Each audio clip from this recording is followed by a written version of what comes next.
Welcome! In this session, we're diving into LeetCode problem number 36, Valid Sudoku. This problem is a great exercise in validating constraints while working with grids. We'll explore how to ensure a Sudoku board is valid by checking rows, columns, and subboxes for uniqueness. Let's get started.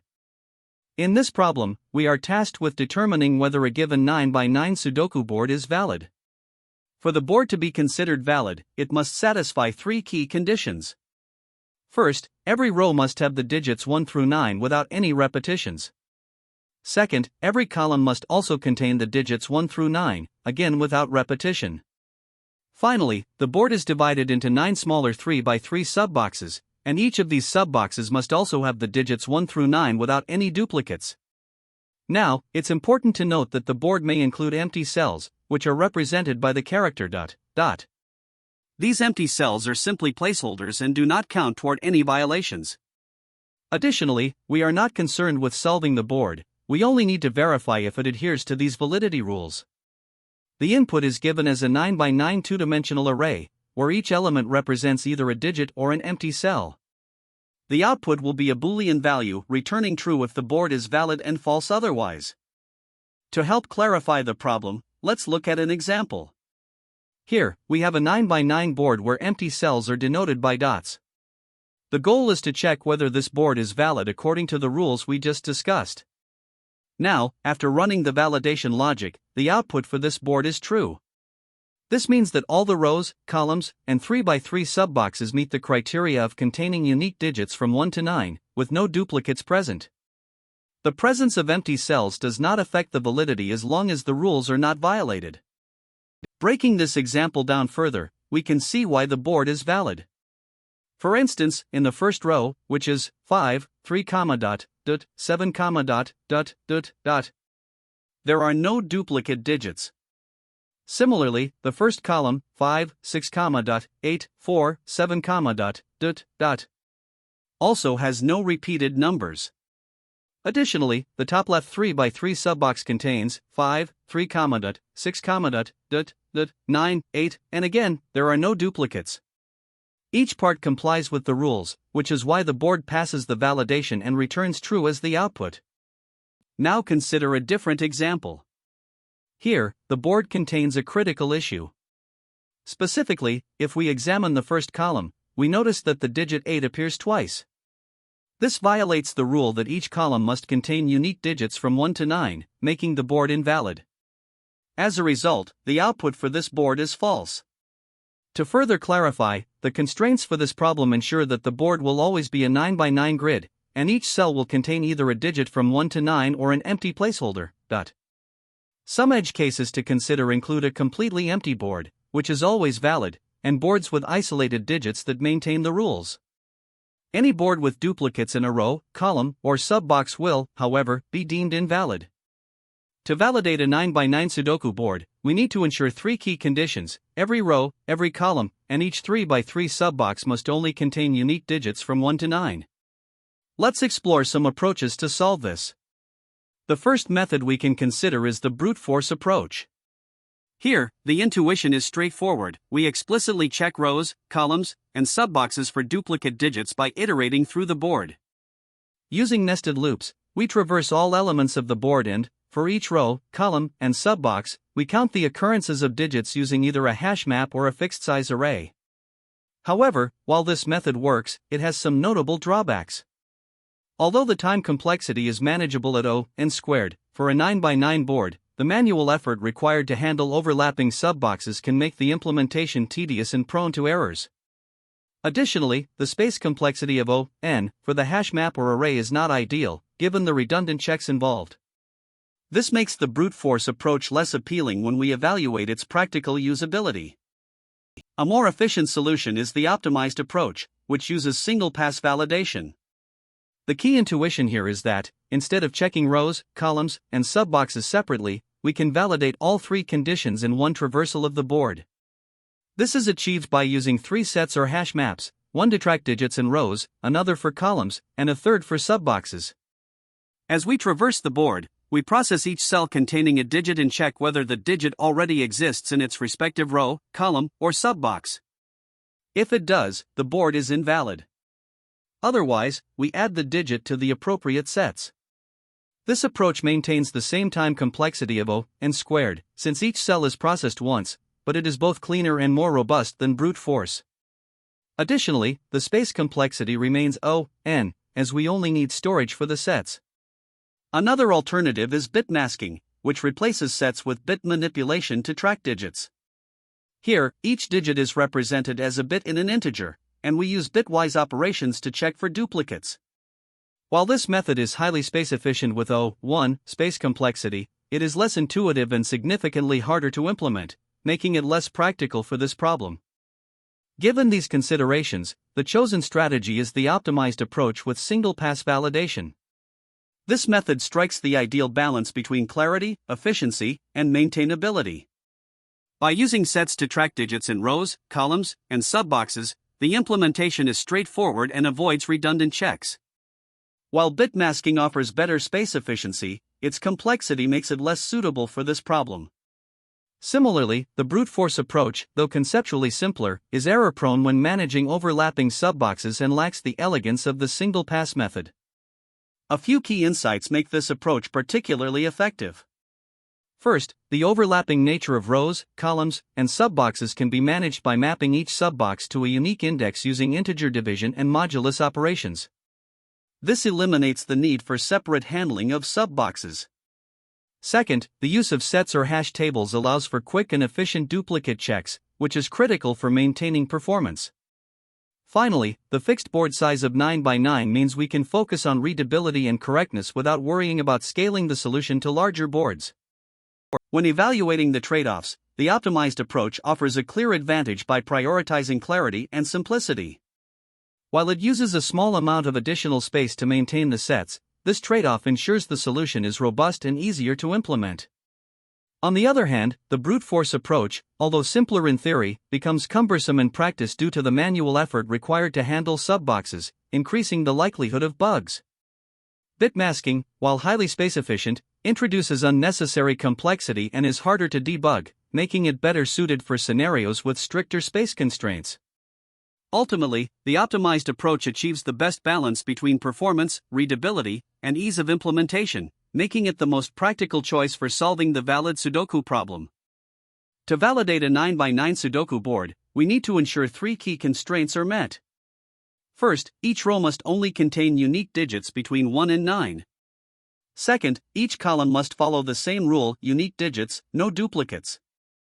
Third, each of the 9 3 by 3 subboxes must also contain unique digits within the range of 1 to 9. Importantly, the board may contain empty cells, which are represented by the character dot and can be ignored during validation. To implement this, we begin by defining data structures to track the digits we've encountered. Specifically, we'll create 3 sets per row, column, and subbox. These sets will store the digits we've already seen, making it easy to check for duplicates. For rows, we use the list row_sets, which contains 9 sets, 1 for each row. Similarly, col_sets handles columns, and box_sets manages the 3 by 3 subboxes. This setup ensures that we can efficiently validate the board as we process each cell. Now, to validate the board, we traverse each cell in the 9 by 9 grid using a simple nested loop. The outer loop iterates through the rows, indexed by I from 0 to 8, while the inner loop handles the columns, indexed by J. As we process each cell, the first step is to check if it contains a digit or if it's empty, represented by dot. If it's empty, we skip the cell and continue. For cells that contain a digit, we need to ensure it satisfies all 3 constraints. To do this, we calculate the index of the 3 by 3 subbox the cell belongs to using the formula box_index equals I/3 *3 plus J/3. This formula maps each cell to one of the 9 subboxes efficiently. Next, we check if the digit is already present in the corresponding sets, row_sets, I, col_sets, J, or box_sets, box_index. If the digit is found in any of these sets, the board is invalid, and we return false immediately. Otherwise, we add the digit to the appropriate sets to mark it as encountered. This process continues until all cells are checked or an invalid condition is found. Finally, if we complete the traversal without finding any conflicts, the board is valid, and we return true. This algorithm is highly efficient, and a big reason for that is the use of sets. Sets allow for average time complexity of 1 for both lookups and insertions, making them ideal for quickly checking and updating the digits we've encountered. The formula box_index equals I//3 *3 plus J//3 is another key optimization, as it provides a compact and straightforward way to map cells to their respective subboxes. Additionally, the algorithm benefits from early termination. The moment we detect a conflict, be it in a row, column, or subbox, we can exit immediately, avoiding unnecessary checks. In terms of data structures, the use of separate sets for rows, columns, and subboxes ensures that each constraint is handled independently, reducing complexity and avoiding interference between checks. For complexity analysis, the time complexity is 1, because the board size is fixed at 9 by 9, meaning the number of operations does not grow. Similarly, the space complexity is also 1, as the sets are proportional to this fixed board size. Lastly, it's important to consider edge cases. For example, a board with only empty cells should pass without issues, as empty cells are ignored. Boards with duplicates in any row, column, or subbox should trigger early termination. And, of course, the algorithm should validate input to ensure no invalid characters are present in the board. Here, we begin implementing the solution for validating a Sudoku board in Python. The function is named isValidSudoku and is part of the solution class. Inside it, we define a helper function called is_unique, which checks whether a group of 9 elements contains unique digits, ignoring dots that represent empty cells. This function uses a set to track the digits we've seen so far. If a duplicate digit is found, it immediately returns false. Otherwise, it returns true. Next, we use this helper function to validate the rows of the Sudoku board. For each row in the board, we check if is_unique returns true. If not, the board is invalid, and the function returns false. Similarly, we validate the columns. By iterating through column indices from 0 to 8, we construct a list of elements for each column and pass it to the is_unique function. If any column is invalid, we return false as well. Finally, we start preparing to validate the 3 by 3 subboxes of the board by iterating over the grid in steps of 3 for both rows and columns. To validate the 3 by 3 subboxes, we use 2 nested loops, iterating over the starting row and column indices of each box in steps of 3. For a given subbox, we use a list comprehension to collect all the elements within that 3 by 3 grid. Specifically, we loop through rows and columns within the bounds of the current subbox and gather the corresponding board values. We then check if this extracted group of elements is valid using the same is_unique function. If any subbox contains duplicates, the function returns false. If all rows, columns, and subboxes pass the checks, we conclude that the Sudoku board is valid and return true. This completes the implementation, ensuring that the solution is both efficient and easy to follow by leveraging helper functions and structured iteration. Here, we start by defining the isValidSudoku method, which takes a 2D array board representing the Sudoku grid. Inside this method, there is a helper function isUnique that checks if a given group of 9 elements contains only unique numbers. It uses a hash set to track the numbers we've seen so far, ignoring dots since they represent empty cells. If a number is repeated within the group, the method returns false. This helper makes it easy to reuse the logic for rows, columns, and subboxes. We then proceed to check all the rows. Using a simple loop, we iterate through each row on the board and call the isUnique function. If any row is invalid, we immediately return false, indicating the Sudoku board is not valid. Next, we validate all the columns. To do this, we iterate through each column index, and for each column, we construct a temporary array that holds the values in that column. This is done by looping through each row at the current column index. Once the column is constructed, we use the isUnique function to check if it contains only unique numbers. If any column fails this check, we return false. After validating rows and columns, we then check all the 3 by 3 subboxes. This involves iterating through the board in steps of 3 for both rows and columns, effectively dividing the board into 9 3 by 3 grids. For each subbox, we collect its values into a temporary array by iterating over the rows and columns within the box boundaries. Once the subbox is formed, we again use isUnique. If any subbox is invalid, we return false. Finally, if all rows, columns, and 3x3 subboxes pass the uniqueness checks, the board is deemed valid, and we return true. This concludes the implementation of the isValid Sudoku method. The helper function ensures that the code is modular and avoids redundancy, making it easier to understand and maintain. By using sets to track uniqueness and breaking the problem into smaller checks, we ensure the solution is both clean and efficient. Here, we are given an example of a valid Sudoku board. The task is to verify whether this board satisfies all Sudoku rules. First, we start with row validation. To do this, we iterate through each row of the board to ensure that all non-dot elements are unique. For example, in the first row, we have the elements 5, 3, and 7, which are all distinct. Therefore, this row is valid. We repeat this process for each of the remaining rows. After verifying all rows, we move on to column validation. The idea is similar, we check each column to ensure all non-dot elements are unique. For instance, the first column contains the elements 5, 6, 8, 4, and 7, which are distinct, so the column is valid. This process is repeated for all columns, and we find that they pass the validation. Next, we check the 3x3 subboxes. For example, the top left subbox contains the elements 5, 3, 6, 9, and 8, all of which are unique. We apply this check to all subboxes and verify that they also pass. Since the rows, columns, and subboxes are all valid, the board satisfies the Sudoku rules, and we return true. Now, let's examine an example of an invalid Sudoku board, where the violation occurs in a row. We begin with row validation. As we check row by row, everything looks fine until we reach the 9th row, which contains the elements 5, 8, 7, 9. Here, the number 5 appears twice, violating the rule that each row must have unique non-dot elements. Since row validation fails, there's no need to check further, and we conclude that the board is invalid. Because the row validation failed, we can immediately determine that the board does not meet the Sudoku criteria. There is no need to proceed with column or subbox validations.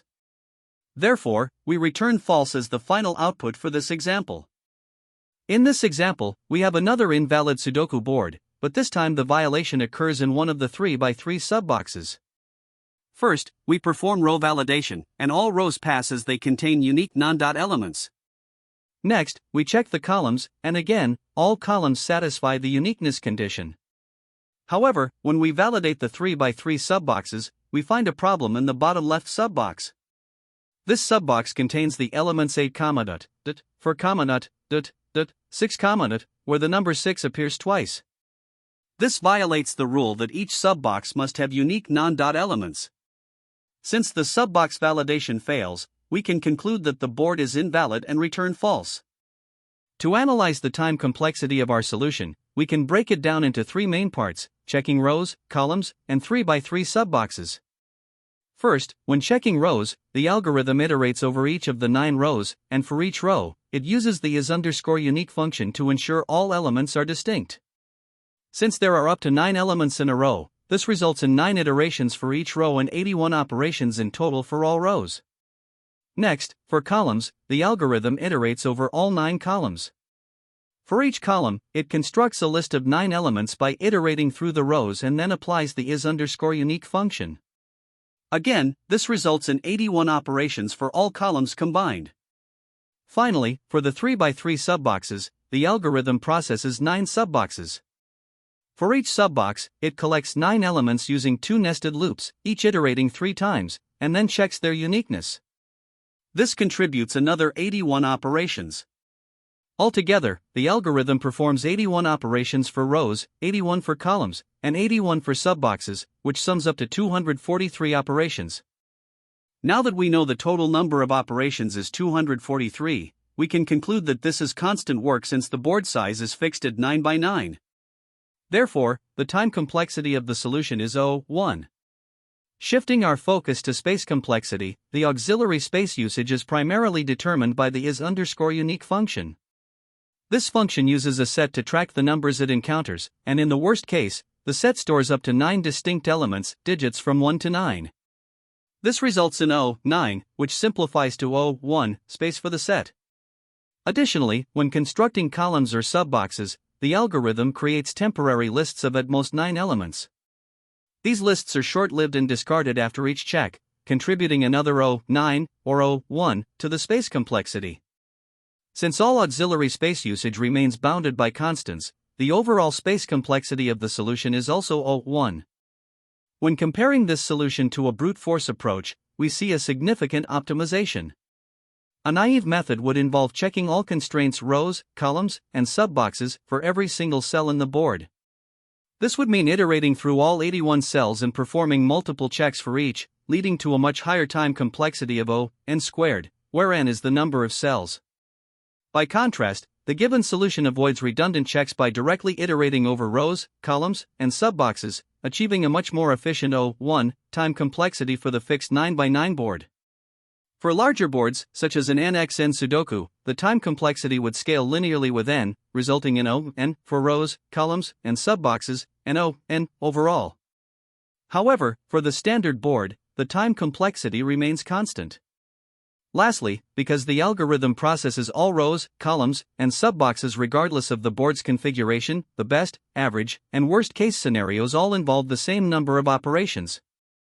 This makes the time complexity O1 in every case. When working with the valid Sudoku problem, there are a few common mistakes that can trip people up. First, not handling empty cells properly is a frequent issue.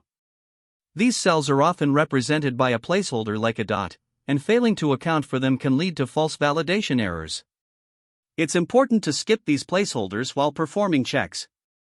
Another mistake is checking rows, columns, and boxes independently without consolidating the logic. Writing separate loops for each part of the board often results in redundant code that is harder to debug and maintain. Additionally, incorrect indexing for the 3x3 subboxes is a notable pain point. Subbox indices should be derived as row divided by 3 and column divided by 3, but it's easy to overlook iterating through all cells within a box systematically. Finally, using lists instead of sets to track scene elements can be inefficient and prone to errors. Sets are better suited for ensuring uniqueness and provide faster lookups, so they're a much more appropriate choice for this problem. Edge cases are another critical aspect to watch out for. For example, what happens if all the cells are empty? Or if there are duplicate digits in rows or columns? Even encountering invalid characters in the grid can cause runtime errors if these cases aren't handled explicitly. This is why being aware of edge cases is so important. From an interview perspective, modular design is key. Breaking the problem into 3 distinct checks for rows, columns, and subboxes not only makes the solution easier to debug but also demonstrates strong problem-solving skills. Interviewers also look for your awareness of edge cases, so make sure to discuss these explicitly during your explanation. Optimal data structures like sets or hash maps are another area to highlight, as their use shows an understanding of both time complexity and space optimization. Lastly, scalability is worth mentioning. You can emphasize that the same logic works for larger boards, such as 16x16 Sudoku, with only minor adjustments. This adaptability is something interviewers often value. The valid Sudoku problem is part of a family of related problems that you might encounter. For example, LeetCode 37, the Sudoku solver, extends the challenge by requiring you to fill in the missing numbers while ensuring the board remains valid. Other problems, like LeetCode 260 access palindrome permutation or first unique character in a string, involve similar concepts of tracking and validating elements efficiently. When it comes to alternative approaches, the brute force method is the most straightforward but also the least efficient. This involves manually iterating through each row, column, and subbox to check for duplicates. While simple, it's prone to errors and doesn't scale well for larger boards. A better option is the optimized approach using sets. Here, you use 3 sets to dynamically track digits as you iterate through the board. This method is efficient, with a time complexity of n squared, and it's scalable to larger board sizes, making it a much more robust solution. For more advanced scenarios, you might consider using bit masking. This technique involves bit manipulation to represent digits seen in rows, columns, and subboxes. It's highly memory efficient and allows for constant time checks, which can be ideal for performance-critical applications. However, it introduces additional complexity and can be less intuitive to implement. Another alternative, particularly for solving incomplete Sudoku boards, is recursive backtracking. This approach dynamically handles constraints and ensures that the board remains valid as it searches for a solution. Backtracking is particularly powerful for solving puzzles, but its higher time complexity, 9 to the power of n for n empty cells, makes it less suited for pure validation tasks. While these advanced methods have their drawbacks, they provide valuable tools for tackling a range of Sudoku-related challenges depending on the requirements and constraints of the problem at hand. Great work! Today, we solved the valid Sudoku problem by breaking it into smaller validation tasks for rows, columns, and subboxes. Remember the power of hash sets for enforcing uniqueness and how this approach can be applied to similar problems. Thank you for watching, and see you in the next session. That's the end of this tutorial. I hope you found this explanation helpful for understanding the solution to this LeetCode problem. If you enjoyed this content, please consider subscribing to the channel for more coding tutorials and solutions. Feel free to leave a like if this video helped you, and don't hesitate to comment with any questions you might have. Thanks for watching, and happy coding!